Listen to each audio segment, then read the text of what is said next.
Oh, delay there. Hey guys, Hi, Rana Unity, Joseph Q. Joey Q. Joey Q. So, we are going to shoot our first video together, and we have no idea what the topic is going to be. What should we talk about?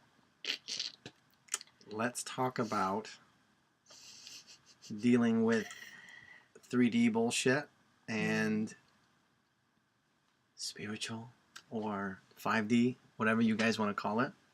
But shit is real. Excuse my language, but it's real. The struggle is real. And my own personal belief is that that's how we grow. As we grow as people, as as we grow as people, you know, struggle's just going to get more intense. It's forcing us to grow. If you know how to deal with it, if you have a system in place where you deal with it, I think it's going to help a lot. But to be realistic, my favorite word, is, you're not always going to have to know how to deal with things. And that's kind of the best part about it for me personally, is just surrendering and being open. But how do you feel about that, Rana Unity? Well, I personally have been struggling quite a lot in the 3D world. Just struggling with a lot of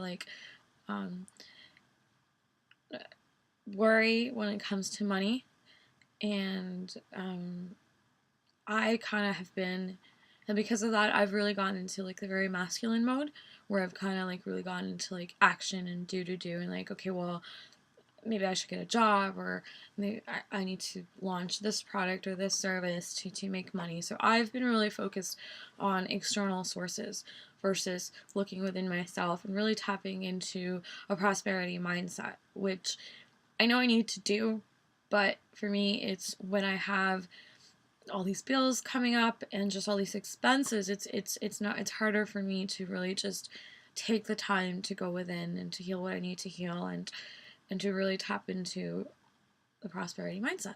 But that's also a divine feminine quality, is to understand the severity of things. So True.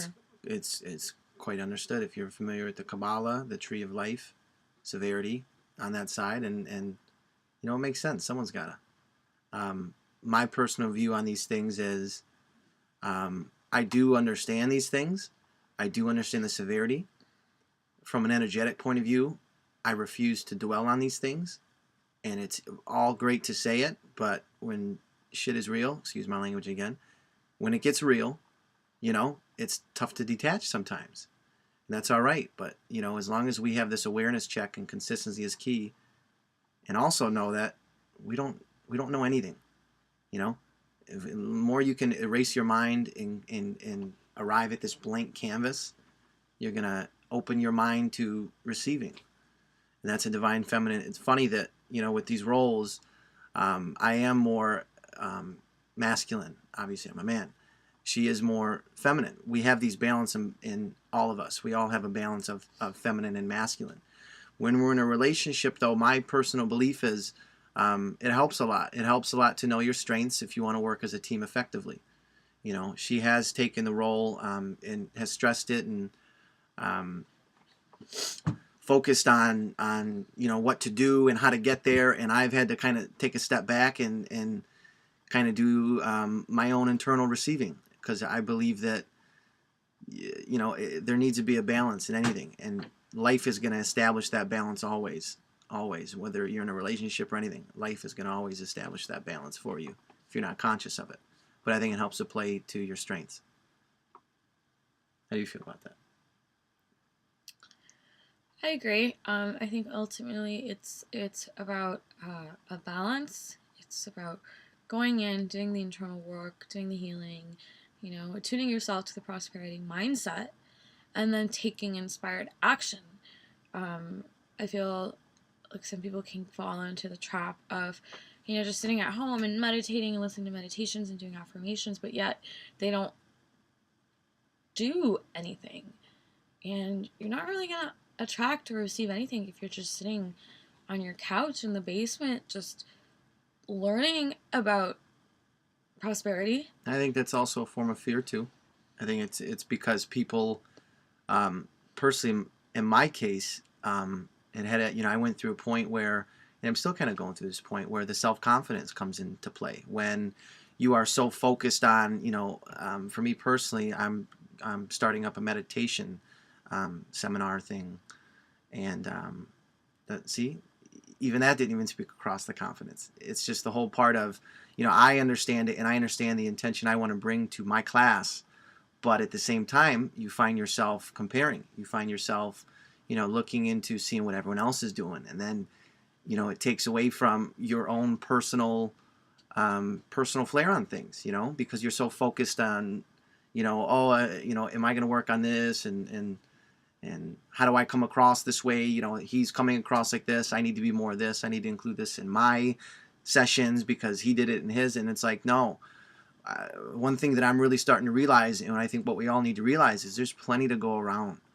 We're not living in this lack competitive world anymore. I mean, some people are, but I personally, I think that's what I'm starting to see, is that there's plenty to go around. There's plenty to go around, and everyone has their own personality and their own flair on things.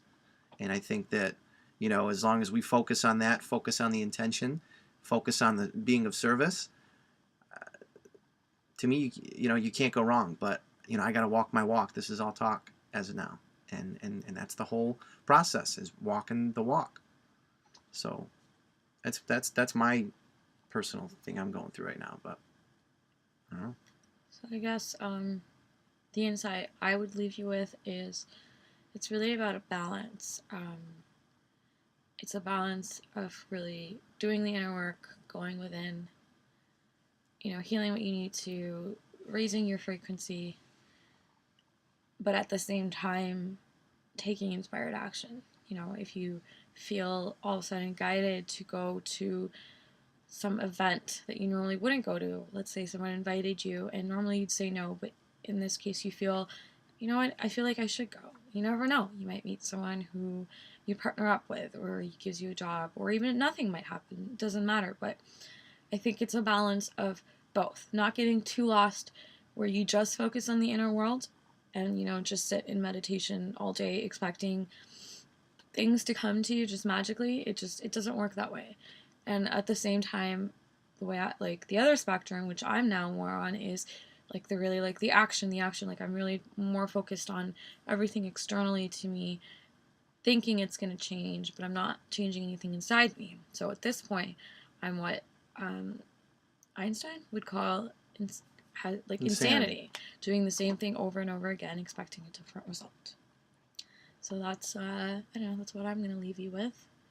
Do you have anything you want to leave with? Yeah, I mean, when it comes to thinking, guys, we all overthink things, especially when it's something that we really care about. For me personally, I care about the service that I'm providing. I want to provide value, and I know that just doing it is a part of it. We're experiencing is how our body learns, knowledge, mind. That's just the key to growing. But when you're getting ready to do something, I 100% agree with Miss Unity over here. Is that it's about inspired action. It's getting inspired. Not overthinking it, and not comparing yourself to everyone else, and really just diving in. That's something that I'm gonna take as well.